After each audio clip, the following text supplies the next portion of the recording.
ദൈവനാമത്തിന് മഹത്വമുണ്ടായിരിക്കട്ടെ. ഇന്നത്തെ വായന ഭാഗം ഉൽപ്പത്തി പുസ്തകം 28 മുതൽ 30 വരെയുള്ള അധ്യായങ്ങളാകുന്നു. ഇന്നത്തെ ചിന്തയ്ക്കായി ഉൽപ്പത്തി പുസ്തകം 28 അധ്യായം 1 വാക്യം.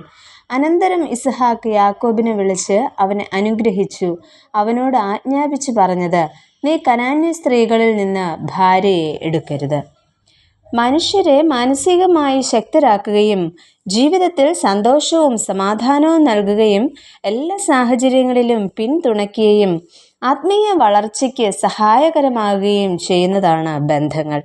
ഇന്നത്തെ വായനാ ഭാഗത്ത് ബന്ധങ്ങളുടെ തകർച്ചയാണ് നമുക്ക് കാണുവാനായിട്ട് സാധിക്കുന്നത്. ജ്യേഷ്ഠ അവകാശം അപഹരിച്ചതിലൂടെ യാക്കോബ് തൻ്റെ സഹോദരനുമായുള്ള ബന്ധം നഷ്ടപ്പെടുത്തുന്നു. സഹോദരനെ ഭയന്ന് മറ്റൊരു ദേശത്തേക്ക് പോയ യാക്കോബ് വാർദ്ധക്യ അവസ്ഥയിലെ തൻ്റെ മാതാപിതാക്കളുമായുള്ള ബന്ധം നഷ്ടപ്പെടുത്തുന്നു. മാതാപിതാക്കളുടെ ഹിതത്തിന് എതിരായി കുടുംബ ബന്ധത്തിലേർപ്പെട്ട ഏശാവ് മാതാപിതാക്കളുമായുള്ള ബന്ധം നഷ്ടപ്പെടുത്തുന്നു. ഇത്തരത്തിൽ ഈ ബന്ധങ്ങളിൽ അകൽച്ച നേരിടുവാനുണ്ടായ 2 കാരണങ്ങളെക്കുറിച്ച് ചിന്തിക്കാമെന്നത്ര ആഗ്രഹിക്കുന്നത്. ഒന്നാമതായിട്ട്, അവകാശത്തിനു വേണ്ടി ബന്ധങ്ങൾ നഷ്ടമാക്കി. കുടുംബത്തിൽ ആദ്യം ജനിക്കുന്ന മകന് ലഭിക്കുന്ന പ്രത്യേക അവകാശവും ഉത്തരവാദിത്വവുമാണ് ജ്യേഷ്ഠാവകാശം.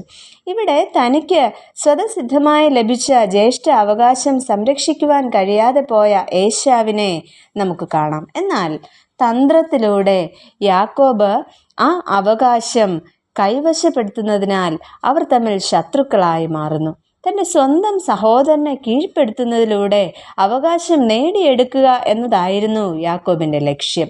അങ്ങനെ തൻ്റെ സ്വാർത്ഥ നേട്ടങ്ങൾക്ക് വേണ്ടി സഹോദര്യ ബന്ധം നഷ്ടമാക്കിയ യാക്കോബിന് നഷ്ടമാകുന്നത് തൻ്റെ ജ്യേഷ്ഠൻ്റെ കരുതലും സ്നേഹവും ഒക്കെയാണ്. ഇത്തരത്തിൽ അവകാശങ്ങൾക്കും അധികാരങ്ങൾക്കും പുറകെ വെമ്പൽ കൊണ്ട് നടക്കുന്ന സമൂഹത്തിൽ എത്ര നല്ല ബന്ധങ്ങളും സ്നേഹവാത്സല്യങ്ങളുമാണ് നഷ്ടമായിക്കൊണ്ടിരിക്കുന്നത്.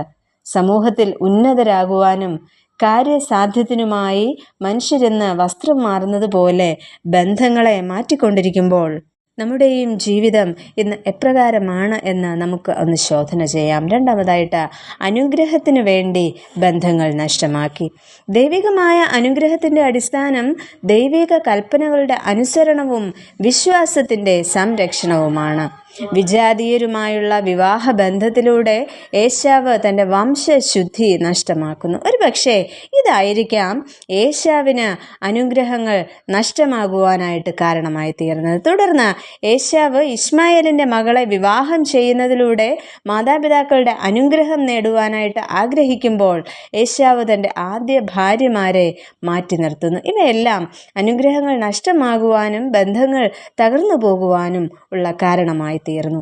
തൻ്റെ സഹോദരൻ്റെ ഭീഷണി ഭയന്നും പിതാവിൻ്റെ അനുഗ്രഹത്തോടെയും പദ്ദൻആരാമിലേക്ക് ഓടിപ്പോകുന്നതിലൂടെ തൻ്റെ ദേശം, സംസ്കാരം, മാതാപിതാക്കളുടെ കരുതൽ ഇവയെല്ലാം യാക്കോബിനും നഷ്ടമായിട്ട് തീരുന്നു.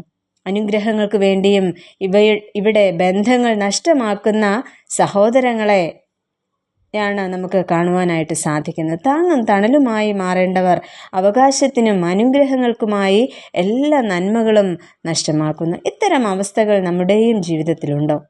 എൻ്റെ സഹോദരന് ഞാൻ നന്മ ചെയ്തില്ലെങ്കിലും ഇടർച്ചയാകാതിരിക്കുവാനായിട്ട് ശ്രമിക്കുക. ബന്ധങ്ങൾ, അവകാശങ്ങൾ ഇവ ദൈവിക അനുഗ്രഹമാണെന്നോർത്ത് പരസ്പരം താങ്ങും തണലുമാകുവാൻ ദൈവം നമ്മെ ഏവരെയും സഹായിക്കട്ടെ. നമുക്ക് പ്രാർത്ഥിക്കാം.